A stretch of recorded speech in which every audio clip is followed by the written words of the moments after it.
What is liver disorder? ಪಿತ್ತ ತಯಾರಾಗುವಂಥ ಜಾಗ, ಲಿವರ್ನ kitchen of the body ಅಂತ ಹೇಳ್ತೀವಿ.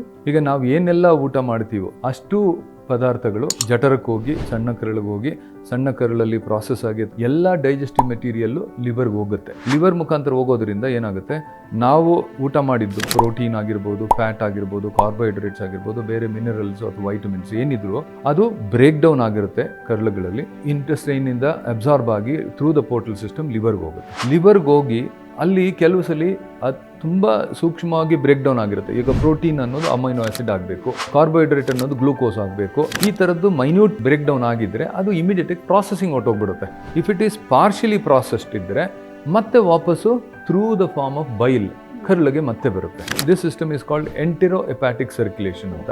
ಪ್ರಾಸೆಸ್ಸಲ್ಲಿ ನಾವು ಏನೆಲ್ಲ ಬೇಕೋ ಅದನ್ನೆಲ್ಲ ಆಗ್ತಾ ಇದ್ದೀವಿ, ಅದನ್ನೆಲ್ಲ ಕಷ್ಟಪಟ್ಟು ಡೈಜೆಸ್ಟ್ ಮಾಡಿ ಪ್ರಾಸೆಸ್ ಮಾಡಿ ಲಿವರು ಕೆಲಸ ಮಾಡ್ತಾ ಇರ್ತದೆ. ಸೊ ನನ್ನ ಸಜೆಷನ್ ಏನು ಅಂತಂದರೆ, please respect what you eat ಅಂತ ಅಷ್ಟೇ.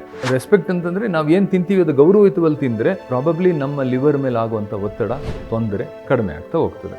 ಸೊ ಡಿಸಾರ್ಡರ್ಸ್ ಅಂತ ಅನ್ನೋದಕ್ಕೆ ಹೋಗೋಕ್ಕೆ ಮುಂಚೆ we should know what we are doing.